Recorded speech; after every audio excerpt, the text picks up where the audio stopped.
الحمد لله الذي علا بحوله ودنا بطول مانها كل غنيمة فضله وكاشف كل عزيمة عزله أحمده على واقف كرمه وسوابغ نعمه وأؤمن به أولا باديا واستهديه قريبا هاديا وتوكلوا عليه كافيا ناصرا وأشهد أن محمدا عبده ورسوله ونهاية عذر وتقديم نذر بالقاسم محمد اللهم صل على محمد وعلى محمد وعلى أهل بيته الطيبين الطاهرين المعصومين المظلومين. أما بعد فقد قال الله تبارك وتعالى في كتاب مبين وهو الأصدق الصادقين وقوله الحق. بسم الله الرحمن الرحيم. فقال الله سبحانه وتعالى قل جاء الحق وزهق الباطل إن الباطل كان زهوقا. اللهم صل على محمد وعلى محمد. عزیزان محترم عزیزان ایمان، جس آیت کریمہ تلاوت کا شرف حاصل کیا کہ سورہ اسراء کی آیت نمبر 81 ہے، جس میں بارگاہ رب العزت کائنات کا مالک پروردگار عالم قرآن مجید کی سورہ اسراء میں ارشاد فرماتا ہے حق آیا باطل مٹ گیا، ان الباطل کان زہوقا، اور باطل کو بے شک باطل کو مٹنا ہی ہے۔ آج کی اس مختصر سی ٹاپک میں حق ہمیشہ باطل پر قابو رہتا ہے، یہ ٹاپک ہے۔ انشاءاللہ اس میں چند معروضات پیش کیے جائیں گے حق و باطل کے سلسلے سے۔ آواز بلند سوال کرو۔ اللهم صل على محمد وعلى محمد. توحیدی گفتگو ہے حق اور باطل کے سلسلے سے۔ تفاسیر کی کتاب میں مجموع البیان، تفسیر نمونہ آیت اللہ مکارم شیرازی کی، اس کتاب میں حق اور باطل کا تذکرہ کیا گیا ہے۔ اسلام آیا، اب قرآن کی آیت کی نزاکت کو دیکھیں کہ حق آیا باطل مٹ گیا اور بے شک باطل کو مٹنا ہی ہے۔ تفسیر کی کتاب میں اس کی شان نزول میں اس طریقے سے کرتے ہیں کہ اسلام آیا کفر مٹ گیا، نور آیا اندھیرا چلا گیا، خیر آیا شر چلا گیا، علم آیا جہل چلا گیا، علم آیا جہل چلا گیا۔ اب بات یہ ہے کہ بہت ساری باتوں کو سلسلے سے ذکر کرنا ہے، اس میں جو ہے مقدمۃ تمہیداً بیان کر رہا ہوں۔ کافر کی حکومت کچھ دنوں کے لیے رک سکتی ہے، لیکن ظالم کی حکومت رک نہیں سکتی۔ کافر کی حکومت وہ چند سال گزار سکتا ہے، لیکن ظالم اپنی حکومت میں رکا نہیں سکتا۔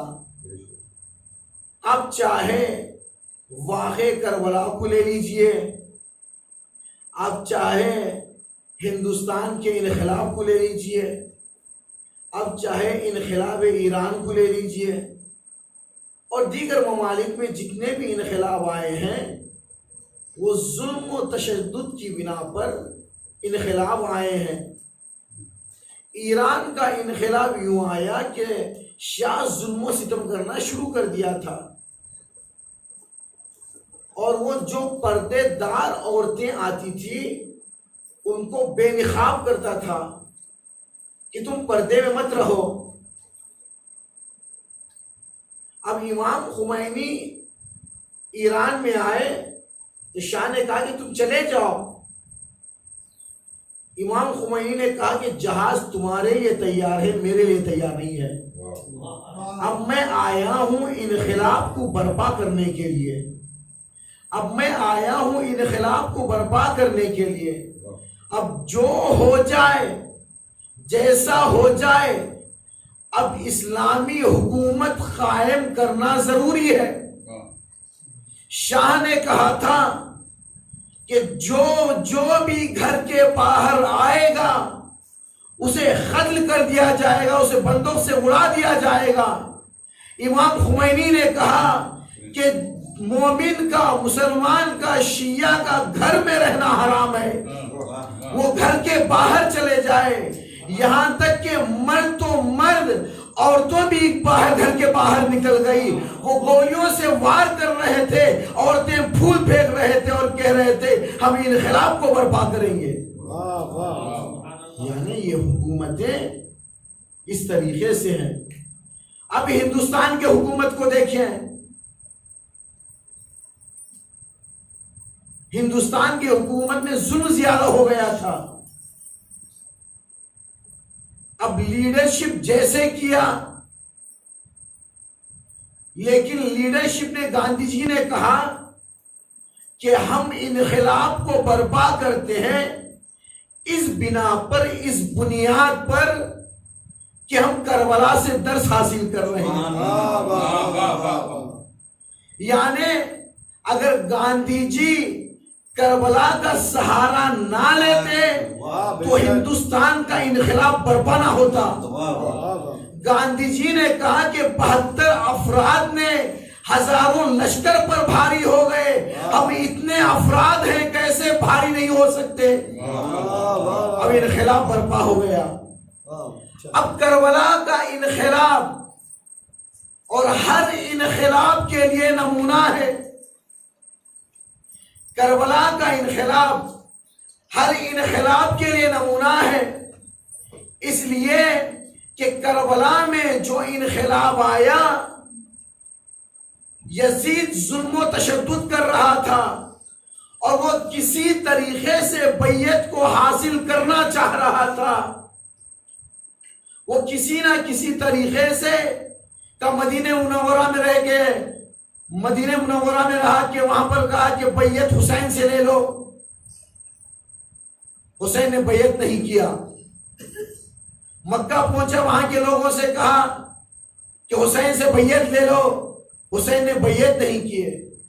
آخر مدینہ منورہ میں اتنے افراد تھے، کسی کی بیعت پر، کسی کے ہاتھ ملانے پر اسے کچھ احساس نہیں تھا، لیکن حسین کے ہاتھ ملانے پر اسے احساس تھا۔ اگر حسین بیعت کر لے تو ساری دنیا بیعت کر لے گی، لیکن حسین نے کہا مجھ جیسا تجھ جیسے کی بیعت نہیں کر سکتا، مجھ جیسا تجھ جیسے کی بیعت نہیں کر سکتا۔ یعنی حسن کے زمانے میں بھی اگر یزید ہوتا تو حسن بھی یزید کا بیعت نہیں کرتے، اس لیے کہ امام حسن نے اپنے صلحنامے میں یہ ذکر کیا تھا معاویہ کو، اے معاویہ تو شیعوں کی حفاظت کرے گا، اور دوسرا مسئلہ یہ ہے کہ تو اپنے بعد یزید کو خلیفہ نہیں بنائے گا۔ 40 ہجری میں امام حسن نے یزید کا انکار کر کے بتایا، دیکھو 61 ہجری میں میرا بھائی یزید کا انکار کرے گا تو میرا بھی انکار ہے، حسین کا بھی انکار ہے۔ صلی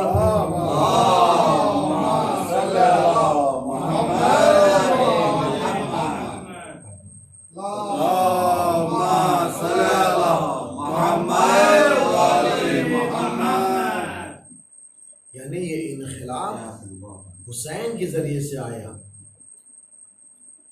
اب یہ حق و باطل کی لڑائی حق اور باطل کی لڑائی ابتدائے انسان سے ہے.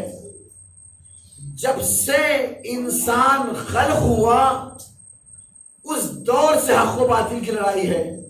ایک ایک منزل کو گناتا جاؤں گا اور اسے کربلا کے رخ پر لے کر آ کر آپ کی زحمت تمام کروں گا. جب آدم پیدا ہوئے اللہ نے آدم کے جسم میں روح پھونکی، آدم بیدار ہوئے اور اللہ نے کہا کہ سارے ملائکہ سے، سارے فرشتوں سے کہا کہ سب سجدے میں چلے جاؤ. سب سجدے میں چلے گئے الا ابلیس، ابلیس کے علاوہ. ابلیس سجدے میں نہیں گیا. اللہ نے پوچھا کہ تو سجدے میں کیوں نہیں گیا؟ اس نے کہا کہ میں آگ سے بنا ہوں، آدم مٹی سے بنے ہیں، آگ مٹی سے افضل ہے. یعنی اس نے یہ خیاس کیا، اس نے یہ تکبر کیا، اس نے خدا کے حکم کی خلاف ورزی کی، تو اللہ نے کہا کہ تو میری بارگاہ سے چلے جا. اب یہاں سے ایک نتیجہ ہمیں حاصل ہوتا ہے کہ ہم بہت ساری عبادتوں کو انجام دیتے ہیں، بہت سارے اعمال کو انجام دیتے ہیں، کہیں ایسا نہ ہو اللہ کے ایک حکم کی خلاف ورزی کریں اور اللہ کی رحمت سے ہم مایوس ہو جائیں.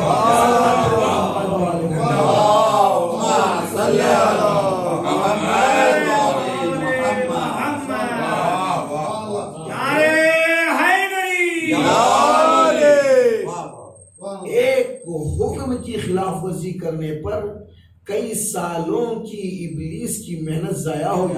ابلیس نے کہا اے اللہ میں نے اتنی عبادتیں کی، اس کا کیا؟ اللہ کسی کا احسان رکھنا نہیں چاہتا. ابلیس نے کہا میں نے اتنی عبادتیں کی، اس کا کیا؟ اللہ نے کہا کہ تجھے قیامت تک مہلت دیتا ہوں. کہا ابلیس نے اے اللہ میں تیرے بندوں کو بہکاؤں گا. اللہ نے کہا دیکھ تو جس کو چاہتا ہے بہکا لے، لیکن میرے مخلص بندوں کو تو بہکا نہیں سکتا. جو راہ راست میں آتے ہیں، جو اللہ کی ہدایت میں آ جاتے ہیں، جو اللہ سے نمازیں پڑھتے ہیں، جو اللہ سے راز و نیاز کرتے ہیں، ان سے تو کبھی بہکا نہیں سکتا. ایک آواز میں بلند صلوات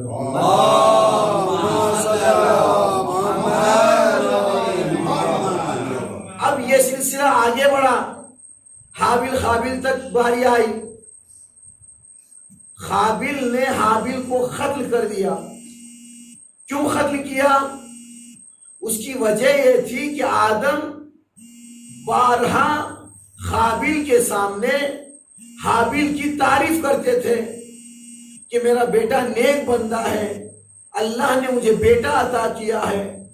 اس طریقے سے تعریف بیان کرتے تھے تو قابیل کو یہ تعریف برداشت نہیں ہوئی. قابیل کو یہ تعریف برداشت نہیں ہوئی. حسد کی بنا پر اس نے حابیل کو قتل کر دیا. اب ہم نے یہاں پر یہ دو بھائیوں کی تاریخ کو دیکھا کہ قابیل نے حابیل کی تعریف برداشت نہیں ہوئی، اس بنا پر قابیل نے حابیل کو قتل کر دیا.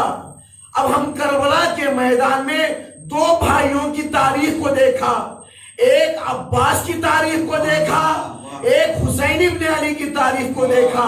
عباس نے ہمیشہ آقا کیا اور حسین نے ہمیشہ بھائی کہہ کر بلایا ہے. صلوات پہ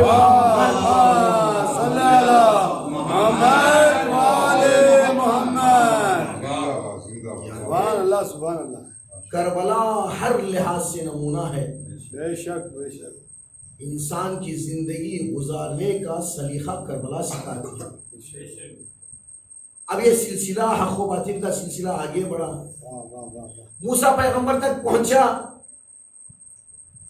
اللہ نے موسیٰ پیغمبر کو کہا کہ اے موسیٰ جاؤ، فرعون بغاوت کر چکا ہے، فرعون سرکش ہو چکا ہے، جاؤ اللہ کی طرف دعوت دو. موسیٰ نے کہا اے پروردگار اکیلا جانے سے ڈرتا ہوں، تو میرے بھائی ہارون کو میرے ساتھ بھیج دے. اللہ نے کہا کہ جاؤ ہارون کو لے کر جاؤ. اب موسیٰ فرعون کے دربار میں گئے موسیٰ ساری زندگی بھر فرعون کے دربار میں پلے بڑے ہوئے، اب خود فرعون کے پاس آ کر یہ کہنا بڑی جرأت کا کام ہے۔ موسیٰ نے کہا کہ خدا کی طرف آ جا، فرعون نے کہا انا ربکم الاعلی، میں سب سے بڑا خدا ہوں۔ موسیٰ نے کہا کہ تو خدا نہیں ہے، میرا اللہ یا ستار العیوب ہے، وہ عیبوں کو چھپانے والا ہے، وہ لوگوں کے گناہوں کو معاف کرنے والا ہے، تو راہ راست میں آ جا۔ اس نے کہا کہ نہیں، راہ راست میں نہیں آؤں گا، اور جادوگروں کو حکم دیا کہ جادو چلاؤ۔ اب جادوگروں نے رسیوں کو پھینکا تو وہ سانپ بن گئے۔ اب جیسے ہی اس منظر کو موسیٰ نے دیکھا تو اللہ نے موسیٰ کو عصا دیا تھا، موسیٰ نے عصا کو پھینکا، وہ اژدہا بن گئے۔ اب وہ اژدہا بن کر سارے سانپوں کو نگل لیے۔ تو جیسے ہی سانپوں کو نگلنا تھا سارے جادوگر سجدے میں گر پڑے اور کہا کہ اے موسیٰ ہم تم پر تمہارے خدا پر ایمان لائے ہیں۔ آسیہ بھی کہا کہ اے موسیٰ، فرعون کی بیوی آسیہ نے کہا اے موسیٰ ہم بھی تم پر اور تمہارے خدا پر ایمان لے کر آئے۔ آسیہ کو اس ایمان لے آنے کے سلسلے سے فرعون نے بہت زیادہ اذیتیں دی جس کا برداشت کرنا محال تھا۔ آواز قدرت آئی، اے آسیہ گھبرانے کی ضرورت نہیں، تمہارا جنت میں بہت بڑا مقام ہوگا، جنت میں تمہارا بہت بڑا مقام ہوگا۔ یہ موسیٰ حق و باطل، یعنی فرعون باطل پر تھا، موسیٰ حق پر تھے۔ اب یہ سلسلہ آگے بڑھا ابراہیم پیغمبر تک۔ اس سلسلے کو آگے بڑھا رہا ہوں حسین ابن علی کی طرف آنے کے لیے۔ یہ سلسلہ آگے بڑھا ابراہیم پیغمبر تک۔ ابراہیم پیغمبر کے زمانے میں بھی بتوں کی پرستش کرتے تھے، بتوں کی پرستش کرتے تھے۔ لاک ابراہیم نے سمجھایا مانا نہیں، نمرود کو سمجھایا مانا نہیں، وہاں کے لوگوں کو سمجھایا مانا نہیں، آخرکار بتوں کی پرستش کرتے تھے۔ لاک سمجھایا مانا نہیں۔ اب نمرود اور گاؤں والے، وطن والے گاؤں کو چھوڑ کر شہر میں عید منانے کے لیے گئے۔ اب جیسے ہی عید منانے کے لیے گئے، ابراہیم پیغمبر نے موقع کا غنیمت فائدہ اٹھایا اور کلہاڑی کے ذریعے سے سارے بتوں کو توڑ دیا، اور کلہاڑی کو جو سب سے بڑا بت تھا اس پر اٹکا دیا۔ اب نمرود شہر سے گاؤں کی طرف آیا۔ آنے کے بعد نمرود نے کہا کہ یہ کون، یہ ہمارے خدوں کی، ہمارے جو پرستش ہم کرتے تھے، یہ بتوں کی حالت کو کس نے کر دیا؟ اب کوئی نہیں ہو سکتا، ابراہیم ہی کا کام ہے، ابراہیم کو بلایا جائے۔ اب دربار میں ابراہیم کو بلایا۔ نمرود نے کہا تم نے کیوں ایسا حال کیا بتوں کا؟ ابراہیم نے کہا تم خود بڑے بت سے پوچھ لو۔ تو نمرود نے کہا کہ بت کیا جواب دیں گے؟ تو ابراہیم نے کہا پھر پرستش کیوں کرتے ہو؟ کہا کہ پھر پرستش کیوں کرتے ہو؟ اب ایک مرتبہ نمرود نے کہا کہ آگ کو جلایا جائے، ابراہیم پیغمبر کو آگ میں پھینکا جائے۔ اب زنجبیل کے ذریعے سے ابراہیم پیغمبر کو آگ میں ڈالا گیا۔ اب جیسے ہی آگ میں ڈالا گیا راستے میں جبرائیل آئے۔ جبرائیل نے کہا کہ اے ابراہیم کچھ مدد چاہتے ہو؟ کہا مدد چاہتا ہوں تم سے نہیں، میرے اللہ سے۔ یعنی اتنا پورا یقین تھا ابراہیم کو کہ اللہ مدد کرے گا۔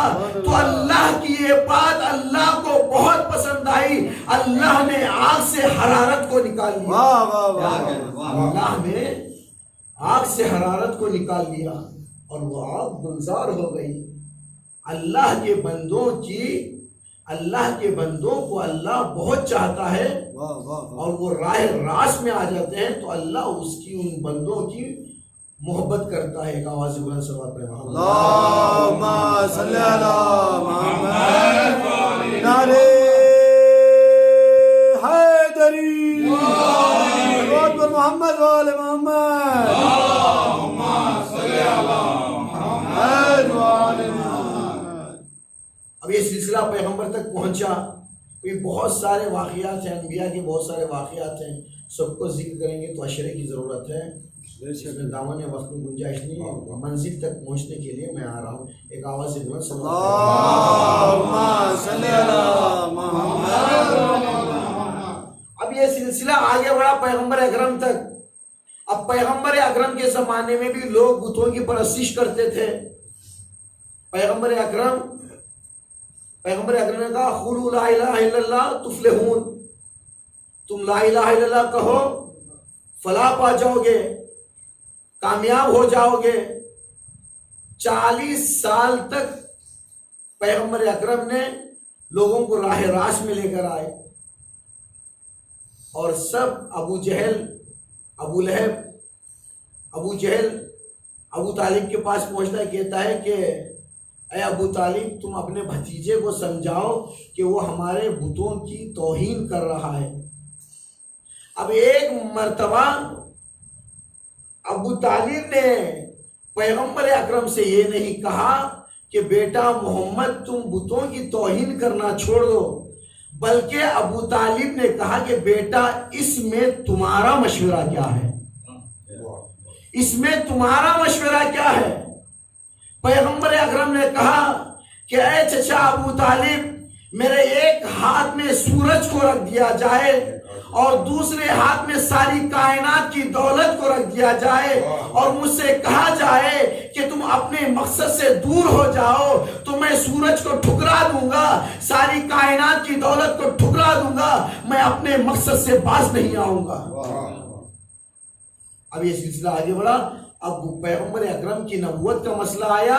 پیغمبر اکرم کو اللہ نے کہا کہ اب علل اعلان اپنی نبوت کا اعلان کرو. 40 افراد کو بلایا گیا، واقعہ سب کے ذہن میں ہے، نتیجے کی طرف آنا ہے. 40 افرادوں کو بلایا، پہلے دن بلایا، سب کو کھانا کھلایا. اب پیغمبر بولنا چاہتے ہیں، نبوت کا اعلان کرنا چاہتے ہیں. جیسے اعلان کرنا چاہتے ہیں ابو جہل اٹھتا ہے. اٹھنے کے بعد کہتا ہے محمد کی بات کو مت مانو، جادوگر ہے. سب لوگ چلے گئے. دوسرے دن بلایا، دوسرے دن بھی وہی حال رہا. تیسرے دن بلایا، اب پیغمبر اکرم کچھ بولنا چاہتے ہیں، پھر ابو جہل اٹھتا ہے. تیسرے دن ابو طالب نے ابو جہل کو پکڑ کر بٹھایا اور پیغمبر اکرم کو کہا کہ اے محمد جو تمہارا پیغام ہے اس کو پہنچاؤ. اب جیسے ہی کہنا تھا پیغمبر نے اپنے حکم کو پہنچایا اور کہا کہ میں اللہ کی طرف سے نبی بنا ہوں، اور جو میری اس مقصد میں، جو میرے اس مشن میں ساتھ دے گا، میرے بعد وہ میرا ولی، میرا وصی، وہ میرا جانشین رہے گا. اب کسی نے ہاتھ نہیں اٹھایا. علی ہاتھ اٹھائے. اٹھانے کے بعد کہا یا رسول اللہ ہم آپ کی مدد کریں گے. رسول نے کہا کہ علی بیٹھ جاؤ. پھر دوسری مرتبہ کہا کہ جو میرے اس مشن میں مقصد میں ساتھ دے گا وہ میرے بعد ولی وصی رہے گا. کوئی ہاتھ نہیں اٹھائے. علی اٹھائے، کہا علی بیٹھ جاؤ. پھر تیسری بار اٹھائے، کہا کہ علی پھر اٹھے. ایک مرتبہ رسول نے کہا کہ میرے بعد میرا ولی، میرا جانشین، میرا وصی علی رہیں گے. اب یہ دعوت ذوالشیرہ میں اپنے وصی کا اعلان رسول اللہ نے دعوت ذوالشیرہ میں دے دیا تھا. اب علل اعلان ولایت کا اقرار غدیر میں ہوا ہے.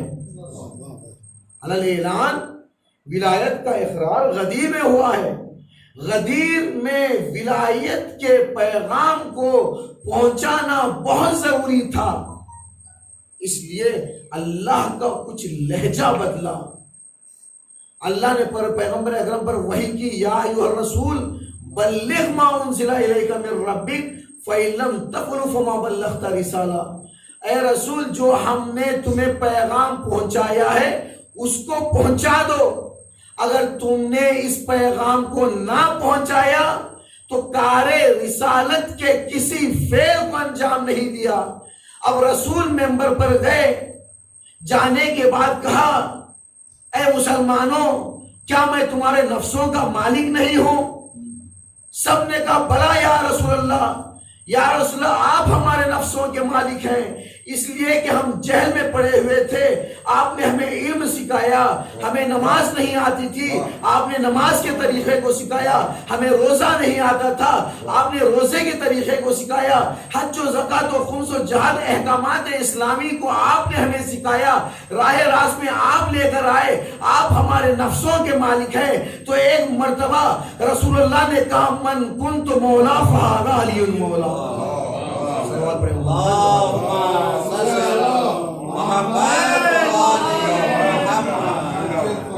یعنی یہ ولایت کا پیغام پہنچانا مہم مسئلہ تھا، ایک اہم مسئلہ تھا، ولایت کے پیغام کو پہنچایا۔ اب دیکھیں منکر ولایت کے ساتھ عذاب کو اللہ ٹالتا نہیں ہے، فوراً عذاب دے دیتا ہے۔ حارث بن نعمان پیغمبر اکرم کے پاس آیا، آنے کے بعد کہا یا رسول اللہ کیا آپ نے اس پیغام کو اللہ کی طرف سے پہنچایا ہے یا آپ اپنی طرف سے پہنچائے ہیں؟ جیسے ہی کہا رسول نے کہا کہ یہ پیغام اللہ کی طرف سے میں نے پہنچایا ہے۔ تو حارث بن نعمان نے کہا یا رسول اللہ اگر آپ اللہ کی طرف سے یہ پیغام پہنچا رہے ہیں تو اللہ مجھے عذاب نازل کرے، اگر آپ اپنی طرف سے یہ پیغام پہنچا رہے ہیں تو نعوذ باللہ اللہ آپ پر عذاب نازل کرے۔ اب اس کا جملہ ختم ہی نہیں ہوا تھا کہ اللہ نے اسے عذاب میں مبتلا کر دیا۔ اللہ یہ بتانا چاہ رہا ہے کہ ہر انسان کو معاف کیا جا سکتا ہے، ولایت کے منکر کو معاف نہیں کیا جا سکتا۔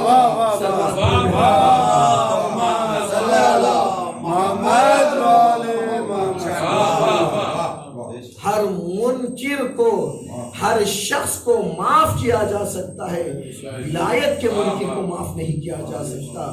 جو انسان بغض علی رکھتا ہے اسے معاف نہیں کیا جا سکتا۔ یعنی علی کی، اب خود علی کی حیات طیبہ میں خود آپ کے صحابی اچھے تھے، مالک اشتر جیسے صحابی تھے، بزر و مقداد جیسے صحابی تھے۔ مالک اشتر کے سلسلے سے جنگ میں ملتا ہے، ایک آواز بلند صلوات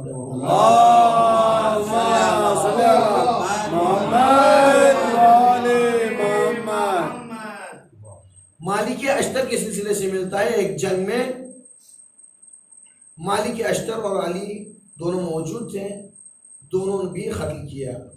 علی نے کفار کو واصل جہنم کیا، مالک اشتر نے بھی کفار کو واصل جہنم کیا۔ اب ایک مرتبہ مالک اشتر جو کافروں کے لاش گرے ہوئے تھے ان کو گننا شروع کیا، 1 2 4 5 6 7 کافروں کی لاشوں کو گننا شروع کیا۔ امام علی نے کہا کہ اے مالک اشتر کیا کر رہے ہو؟ کہ مولا لاشوں کو گن رہا ہوں۔ کہ کیوں لاشوں کو گن رہے ہو؟ کہ مولا دیکھنا ہے کہ آپ نے کتنوں کو قتل کیا اور میں نے کتنوں کو قتل کیا۔ امام نے کہا کہ جاؤ تم کفار کو جو قتل کیا ہے گنو۔ اب ساروں کو گننے لگے، ساروں کو گننے کے بعد مالک اشتر نے کہا کہ مولا اگر ایک اور میں مار دیتا تو آپ کے برابر ہو جاتا۔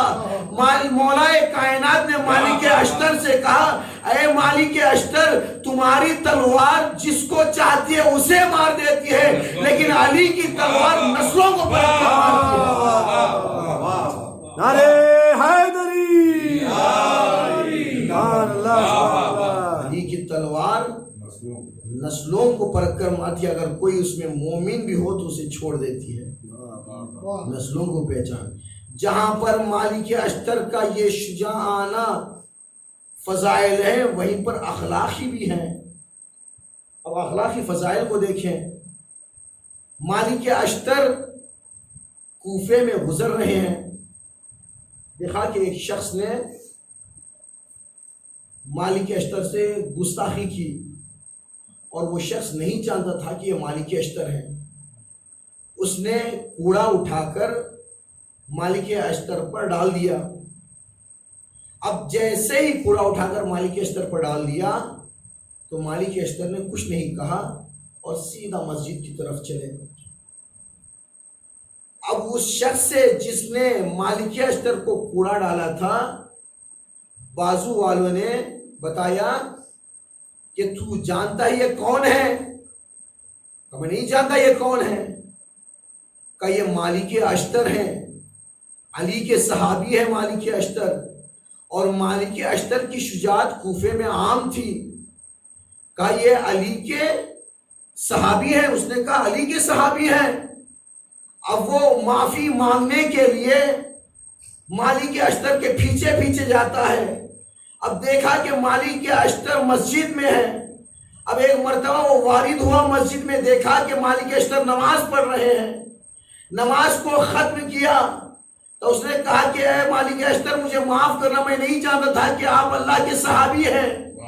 مالک اشتر نے کہا دیکھ میں تیرے سلسلے سے تیری توفیق کے لیے دعا مانگ رہا تھا. اب جیسے اس جملے کو سنا تو اس نے مالک اشتر کے قدموں میں پڑھ کر کہہ دیا کہ اے مالک اشتر علی کے صحابی ایسے ہوتے ہیں. صلوات پڑھے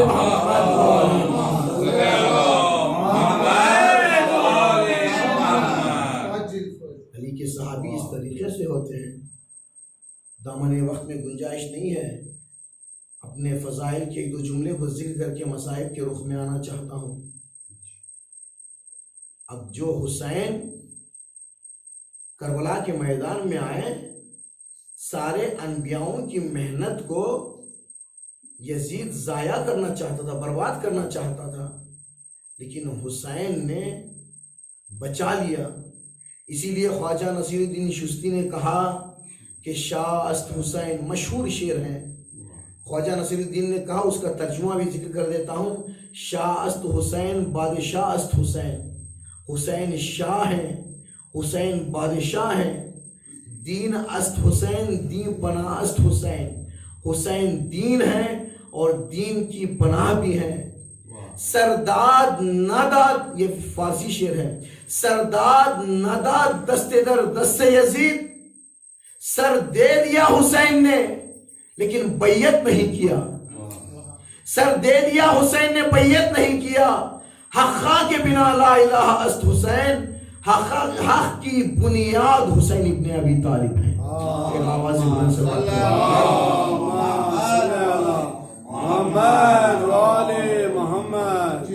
عزیزان محترم، اپنی بات کو سمیٹ کر، بہت باتیں رہ گئی، انشاءاللہ کبھی ذکر کیے جائیں گے. ہزاران مظلوم کربلا، حسین کی مظلومیت بے انتہا ہے. مختار نے ایک ظالم کو پکڑا. پکڑنے کے بعد مختار نے اسے پوچھا بتا تو کربلا میں کون سے ظلم کو انجام دیا ہے؟ عزادار و گریہ کا مقام ہے. کہا اے ظالم بتا تو نے کربلا میں حسین پر کون سے ظلم کو انجام دیا ہے؟ ظالم نے کہا اے مختار، حسین کی شہادت کے بعد میں حسین کے ہاتھ پر گیا، انگلیوں کو نکالنا چاہ رہا تھا، انگوٹھی کو نکالنا چاہ رہا تھا، انگشتر کو نکالنا چاہ رہا تھا، انگشتر نکل نہیں رہا تھا. میں نے خنجر لے کر حسین کی انگلیوں کو کاٹ دیا. میں نے خنجر لے کر حسین کی انگلیوں کو کاٹ دیا. عزاداران مظلوم کربلا، حسین کی شہادت کے بعد بھی حسین کو جینے نہیں دیا. اللہ اکبر. عزاداران مظلوم کربلا، 11 محرم کی وہ تاریخ تھی. آج کی 12 محرم کی تاریخ ہے، آج کی تاریخ کے بھی جملے کہوں گا. 11 محرم کی وہ تاریخ تھی کہ شہادت تو ہوئی. شہادت کے بعد اسیروں کو لے جایا گیا. اب جیسے ہی شہادت کے بعد اسیروں کو لے جایا گیا، عمر سعد نے سروں کی گنتی کرنا شروع کر دی. عمر سعد نے سروں کی گنتی کرنا شروع کر دی. اب دیکھا کہ 71 سر موجود ہیں، ایک سر موجود نہیں ہے. ایک مرتبہ کہا وہ کس کا سر موجود نہیں ہے؟ حرملا نے کہا کہ میں نے حسین کے ایک بچے پر تیر لگایا تھا، اس کا سر موجود نہیں ہے۔ ایک مرتبہ عمر سعد نے کہا کہ جا کر دیکھو وہ بچہ کہاں پر ہے، تو ایک ظالم اور ایک شقی نے کہا میں نے دیکھا حسین نے پشت خیمہ پر اصغر کے لاشے کو دفنا دیا ہے، اب خیمے نہیں ہیں، خیمے جل گئے ہیں۔ عمر سعد نے حکم دیا کہ جہاں پر گیلی مٹی ہے وہاں پر جا کر نیزوں کو نصب کرو، ہو سکتا ہے بچے کا لاشا مل جائے۔ اب سارے ظالموں نے جہاں پر گیلی مٹی تھی وہاں پر اپنے نیزے کو نصب کیا۔ اب ایک ظالم نے گیلی مٹی پر ایسے نیزے کو نصب کیا، اب نیزہ نہیں آیا، نیزے کے ساتھ علی اصغر کا لاشا آ گیا۔ اب رباب نے اس منظر کو دیکھا تو کہا ہر شہید ایک مرتبہ شہید ہوتا ہے، ہائے علی اصغر تم دو شہید ہوئے ہیں۔ اللہ اکبر۔ ارباب عزا خدا آپ کو کسی غم میں نہ رلائے سوائے غم سید الشہداء کے۔ اللہ اکبر۔ آج 12 محرم کی تاریخ ہے نا، آج وہ تاریخ ہے کہ بنی اسد کے لوگ اب چاہتے ہیں کہ حسین کو دفنائیں، لیکن ابن زیاد کا ڈر ہے۔ اب گھروں میں سارے بنی اسد کے لوگ موجود ہیں، عورتوں نے انہیں غیرت دلائی، تمہاری غیرت کو کیا ہوا؟ نواسہ رسول کا لاشا بے گور و کفن ہے، تمہیں کیا ہو گیا؟ اگر تم نہیں جاتے ہو تو ہم خود حسین کے لاشے کو دفنا دیں گے۔ ان کے مردوں نے کہا کہ تم رک جاؤ، تم گھروں میں ہی رہو، ہم جاتے ہیں دفن کرنے کے لیے۔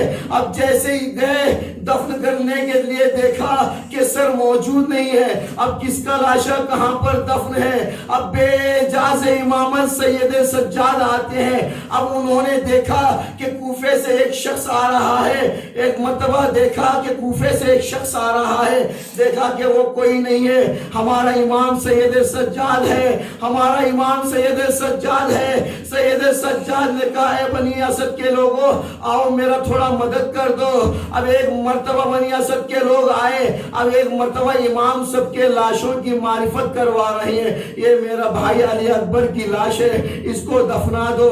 یہ میرے اور محمد کی لاش ہے، اس کو دفنا دو۔